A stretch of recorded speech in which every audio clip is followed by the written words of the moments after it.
Hello everyone, welcome to another Star Wars Visual Showcase review. It's been a while since we've had one of these, mainly because the EU review as a podcast is over. We started a new podcast called Star Wars Beyond the Films, which you can find at starwarsreport.com or over on Facebook at facebook.com/swbeyondfilms or on Twitter, same way, swbeyondfilms.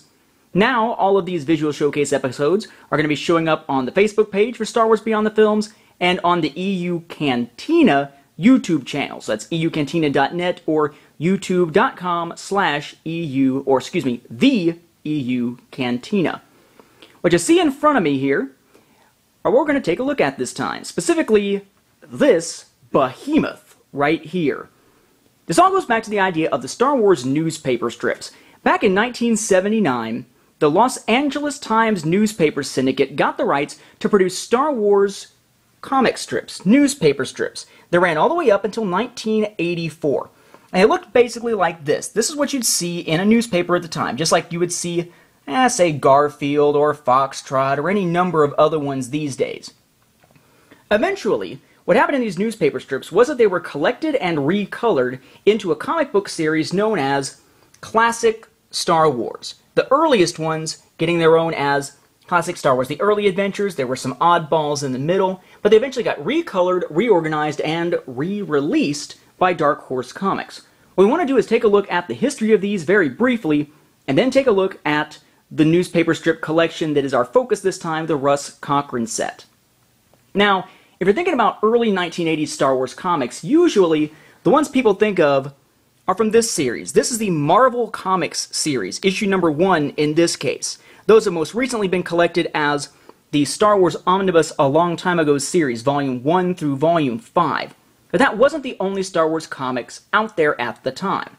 We're talking about the newspaper strips, a different line, though Archie Goodwin would find himself involved in both of them.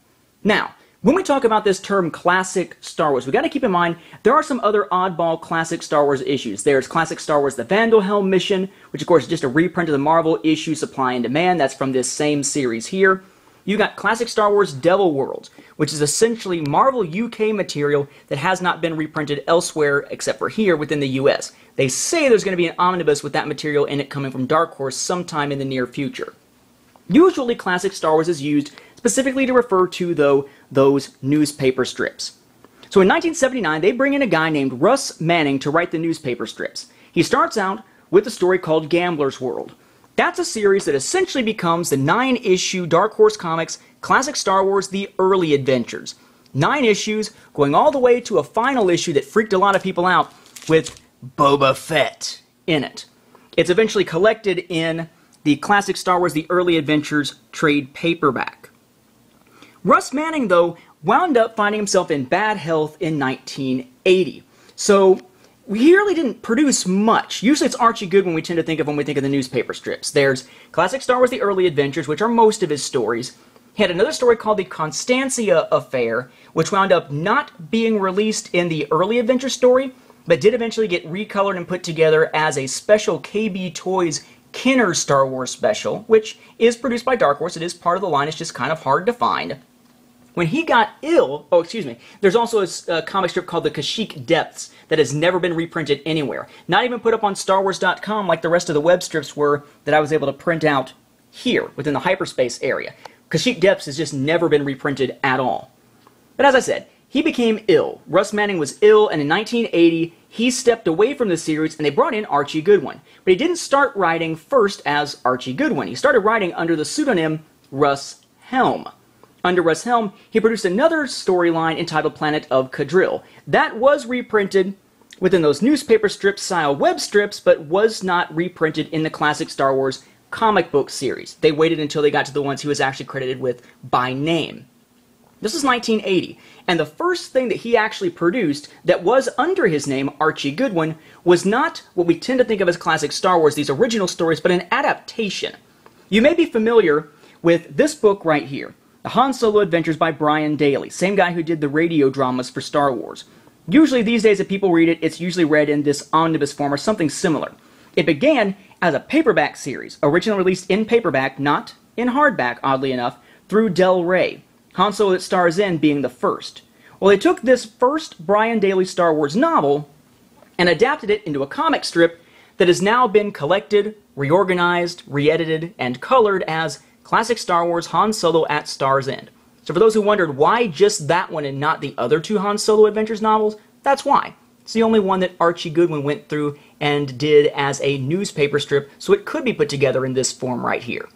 That, of course, was also collected later on as the Han Solo at Star's End trade paperback. Just have images of the trade paperbacks here because I tend to collect in single issues most of the time.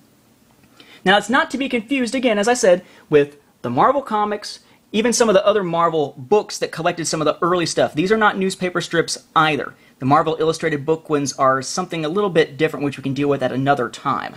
So, what exactly is it that they did when they took these and they created Classic Star Wars from these newspaper strips? Well, here's your original newspaper strips. Take, for instance, this one. The Death Star explodes. We see the Battle of Hoth, briefly, and we see Luke sort of walking through the jungle of Yavin 4. They continue walking, walking, walking, walking. Now, ooh, we see these lizard creatures. And then the next day it would pick up with whatever's next. So see, Luke's climbing, move on to Luke climbing. Lizard creatures, move on to the lizard creatures. And you continue on day to day to day. Usually only 2 or 3 panels on each given day. Again, all the way from 1979 up through 1984. What they did then was say they took the first storyline, or the first storyline by Archie Goodwin. This is Classic Star Wars #1. Notice they've got the exploding Death Star, and you've got the AT-ATs, right, from the Battle of Hoth, but now they've been given color. You have Luke walking, Luke yelling, as we see in a different panel. Walking, walking, Leia's looking down. You get to the point where you get him kind of off to the side here. Notice that for this one, they added some artwork to make it work. Not only did they colorize it, but see here you don't see Luke's hand. Here you do. It needed to be stretched to make it fit the image, so they had fill-in artwork come in. And there's only one image here of the lizard creatures being ridden by the stormtroopers.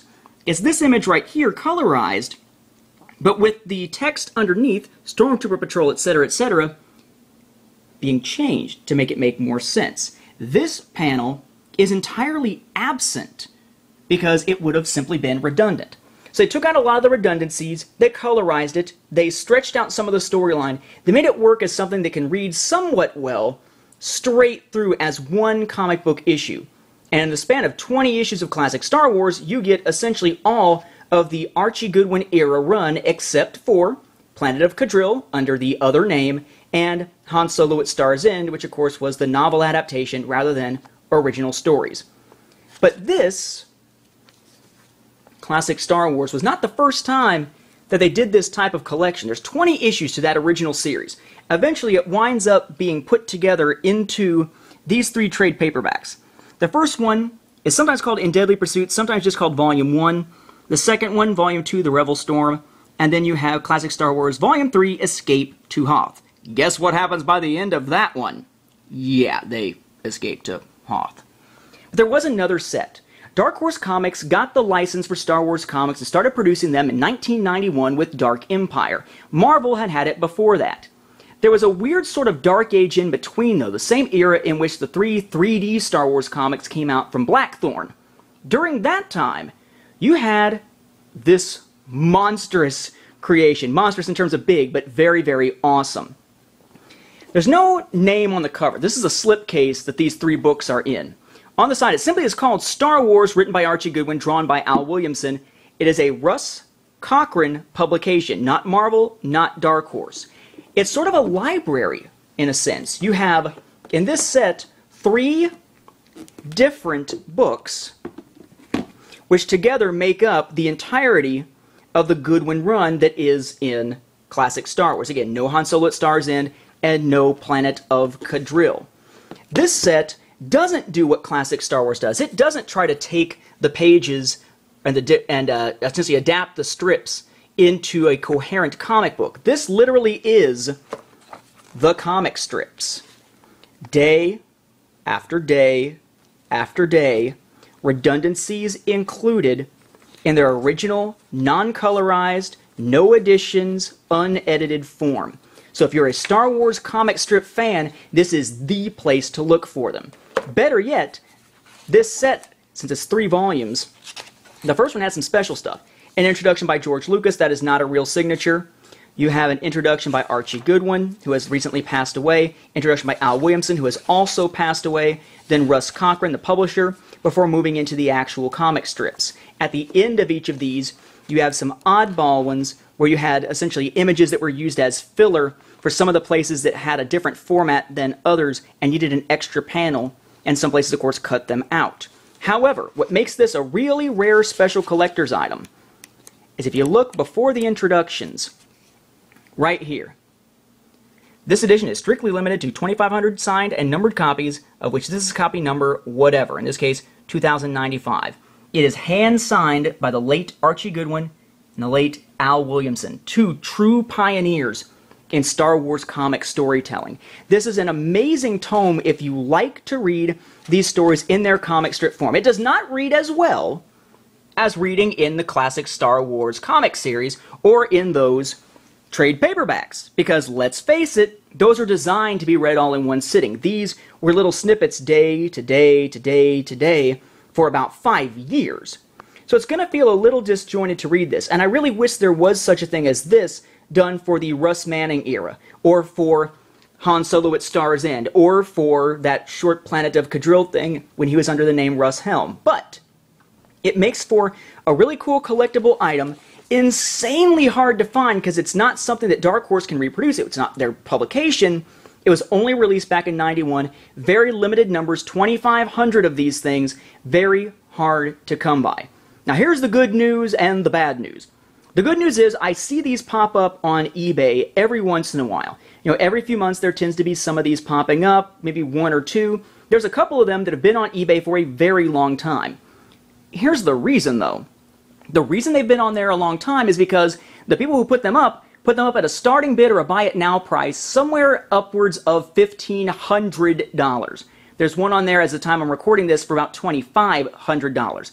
Kind of ridiculously high prices, although it is an awesome set with those hard to find signatures that now you won't be able to get in person because both men have passed away. I was able to find mine for about $400, I believe it was. You are going to pay a pretty penny to get this set. If you're a Star Wars collector, you like the comic strips, you like the old, early Star Wars stuff that's very hard to come by, and you're all about getting rare signatures, rare autographs on some of these great works, you can't go wrong with this set. It is an awesome piece of Star Wars collecting. Check eBay. Don't try to go more than a few $100 on this thing. That tends to be what it usually sells for. Just because people have it up there for much more doesn't mean that's what it's actually going to wind up selling for. So, if you're interested in classic Star Wars, whether it's this version, or the original strips that eventually wound up in this version, check out the Russ Cochran set. I think you'll find it is a good use of your money if you are a Star Wars collector. Regular EU fans, nah. Stick with the Dark Horse series. It's not exactly a series that has a lot to write home about plot-wise, but it's a cool piece of Star Wars history, given its due finally, right here. For Star Wars Beyond the Films and the EU Cantina's YouTube page, this has been Nathan P. Butler. Thank you for watching.